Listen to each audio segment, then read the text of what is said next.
All right, this video is going to be going over how to complete the Matter Models TCT, which is the final product for our Matter project. So before we talk about this in more depth, I'm going to go over some information just that you need to know to understand kind of the setup, the background of the actual TCT. So one day after school, Karaya decided to make some Jell-O to have as a dessert after dinner. She got out the Jell-O mix and carefully read the directions on the box. The directions called for 1 cup of boiling water. Karaya took a measuring cup and measured out 1 cup of water.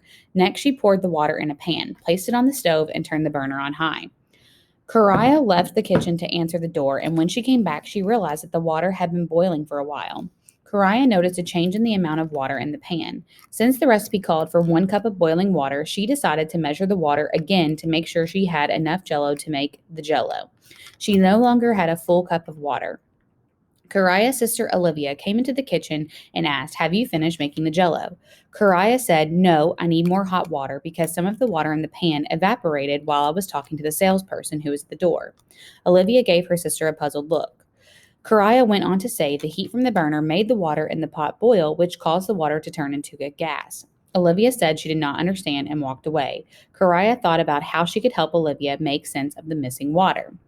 Karaya got out her school notebook and turned to the model she had drawn earlier in the school year. She read through her notes about the basic information needed to understand the concept of evaporation. Heat is necessary for evaporation to occur. Matter is made of particles too small to be seen. And then matter is conserved when it changes form, even when it seems to have vanished. So that's just talking about the law of conservation of matter or mass, which basically means that matter cannot be created nor destroyed. Karaya knew that this information was important to convey in her model. The following model is the model that Karaya had previously drawn in her notebook. So here is the model that she drew. So some things that we have to do now, or that we did in class if you missed class, is we kind of identify different parts and pieces of this model that help us understand that evaporation is occurring. So some things that your classmates mentioned. Your classmates talked about how there is a labeled heat source. Your classmates talked about how the change in water level is shown as the experiment or as the water is boiled.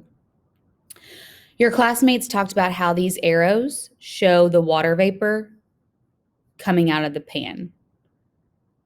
Your classmates talked about these particles are greater here than they were here. So those are some components and parts and pieces of this model that helped them understand that evaporation occurred.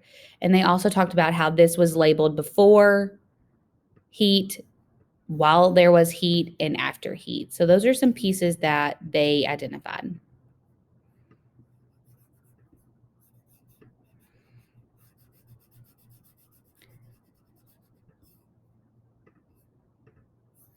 All right.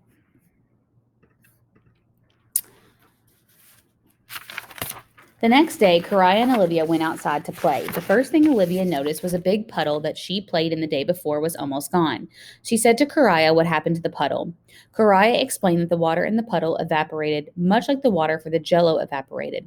Olivia exclaimed, "I don't get it. Will you help me understand what you are talking about?"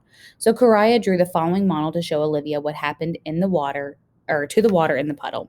So again, your classmates had to identify different parts and pieces of this model that help them understand that evaporation is occurring.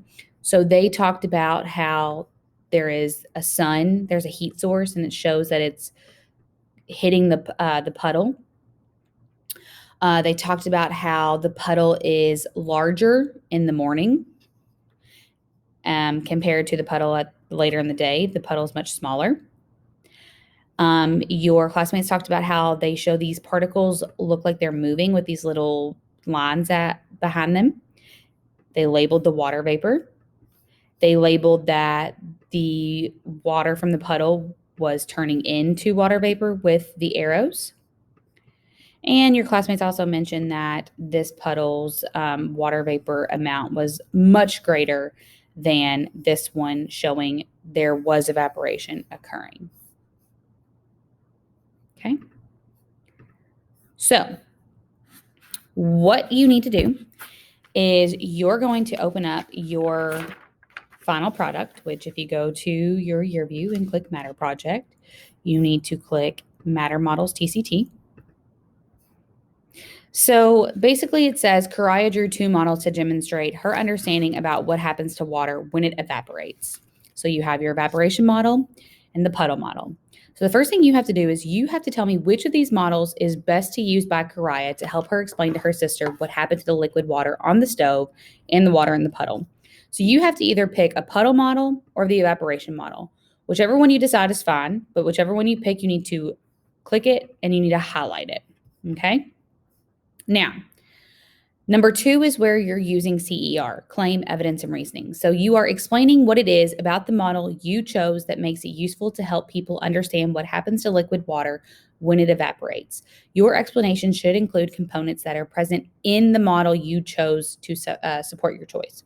So your claim is the direct answer to the question. This should be one sentence, and you're not going to actually write what I'm typing on this on your screen. You're just going to need to type it. Your claim is one sentence, and I gave your classmates, if you missed class, a sentence starter. So I said, I believe the best model to show evaporation is, and then you would name your model. That could be your claim. You're also going to need to add evidence. Evidence is going to be anywhere from 2 to 3 sentences. And your evidence is coming from the information that I talked about when I was looking at the models. That's your evidence, those pieces, those parts of the models that show evaporation is happening. So you need to talk about, the reason I believe this model is best is because the evidence, the model shows this. So that needs to be 2 to 3 complete sentences, capital letter at the beginning, period at the end. And then your last piece that you need to add is reasoning. And that could be anywhere from 1 to 2 sentences.